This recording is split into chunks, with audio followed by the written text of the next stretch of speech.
Hey, I'm in Buffalo.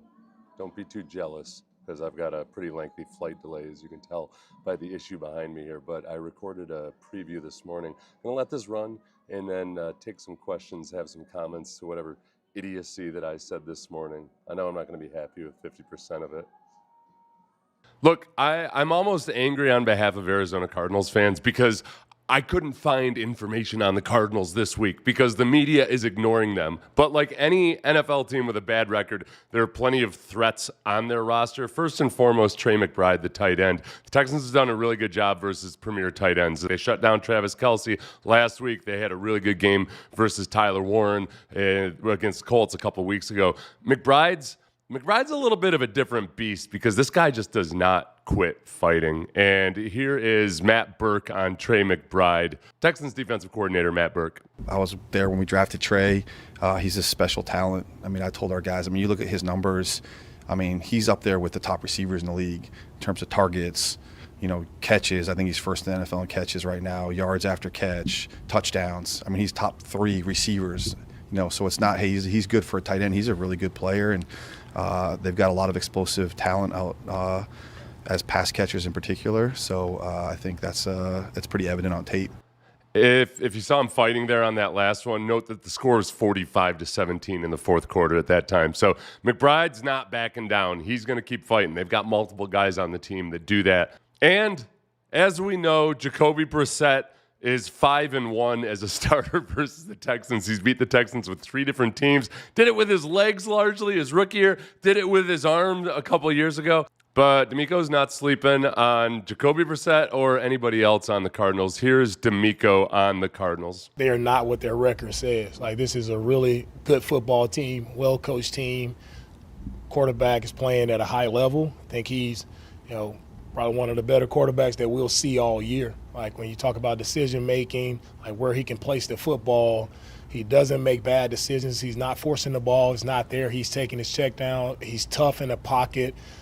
Really great versus the blitz. So you try to blitz him. He's made plays. He's shown to, drop some dimes on the sideline. So, I'm impressed with Jacoby and what he's been able to do. And also with their defense, the way they fly around, the way they attack the football, it's impressive to watch. Budda Baker, he plays with his hair on fire. He's all over the field, aligning everywhere. But it's man, does anybody in the league play harder than Budda Baker? I don't know. It's hard to say. He has an unmatched energy, right? And he's a really great football player. They do a lot of great things defensively when it comes to the pressure packages that they have. It's a lot of different looks, a lot of unique looks that we have to have our eyes up. We have to be aware on our offensive side of the football. Yeah, and look, you could see with those 2 interceptions, 2 of those 3 interceptions, you could see where they do a good job of lurking, of baiting a quarterback and thinking he's seeing one thing and then seeing another. And this is something that the Texans struggled with last week, obviously, blitz pickup. Here's C.J. Stroud talking about the blitz issues they had versus the Chiefs, especially in the third quarter. I left all the third quarter blitzes that the Texans faced last week. It's not pretty. I think we, talked about some things on the sideline and try to, find a way to calm the storm. And I thought we did a good job at that. I think, teams are going to, try to pressure us some more just because, we showed it on tape. So try to be ready for it and, have plans and, just be, good on what we're doing, and be calm in the chaos. Because every game, no teams just keep letting you do the same things. They're going to adjust, and then you have to adjust. So just part of the chess match of football, And CJ made some great plays on third down in the second half there to keep the chains moving and the clock winding down. I know there's been a lot of talk about the pre-snap operation and getting out of the huddle up to the line of scrimmage. Some of the issues they had versus the blitz last week was when the ball was snapped with 15 seconds left on the play clock. I think the environment, not to make excuses, was definitely a factor.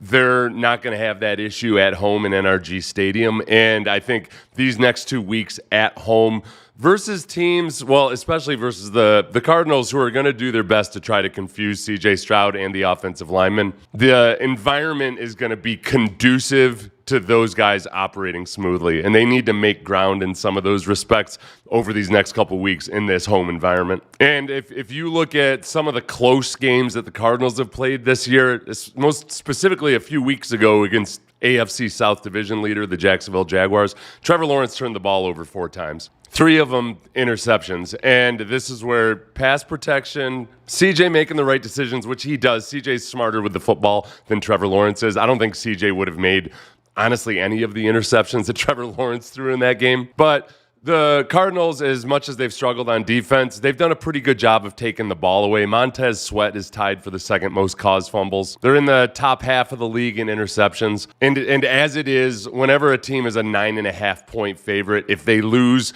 turnovers usually play a big part in the game. The other thing to keep an eye on is just the running back situation. Woody Marks is banged up. He did end up practicing this week, but I don't think you want to get him 26 touches every single game.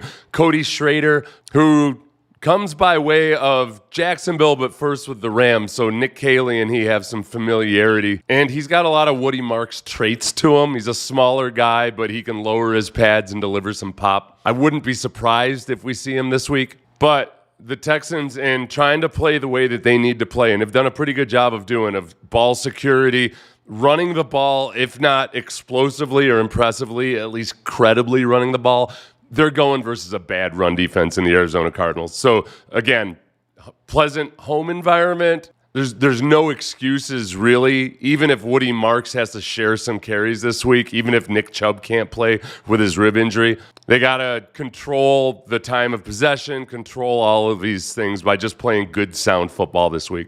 Look, it's hard to cover a 9.5-point spread, but I actually feel pretty good about the Texans' ability to do that because I think that the Texans' defense is going to force some turnovers, and that's where things could get lopsided. Cardinals fans brought here via the algorithm, which I'm sure you will be, because there's no Cardinals content out there that's not coming out of Arizona. I feel your pain. You know how this NFL is. Just from one year to the next, who the hell knows who's gonna? The Bears being as competitive as they are this year, you can't predict these things. We've all been there, and it'll turn around. It's just not this Sunday. There we go. Am I back? Is my microphone on? Just want to be sure we get this right while I'm on the road in Buffalo. One of you brought up a very good point, and I know British Brooks converted a running back for us, but is he not an option to run the ball? With British Brooks, Daria Gumbawale, Nick Chubb, any of those guys, there's not the same speed and receiving threat, I think, that you have with Woody Marks, and I think that's where you get Cody Schrader perhaps as an option. That's what I don't know if he'll play. I don't know if he'll even be active this week. I think that's just the difference. It's just in sheer type of athlete that they are. And you still have that 1-2 punch. If it's a Gumbawale and Cody Schrader, you have that similar athletic dynamic, the offsetting athletic types, body sizes and all of that. Obviously, a Gumbawale and Cody Schrader wouldn't be ideal, but it gives you some, rough facsimile, a copy of a copy of a copy of that first thing. And let's see. We can hear you, but you're quiet. I don't know if this is going to work at all. It might just be that I'm speaking quietly. So let's call it a day on that, and I'll try to get you. When I get back to Houston, I'll see if I have time after multiple more flight delays, I'm sure.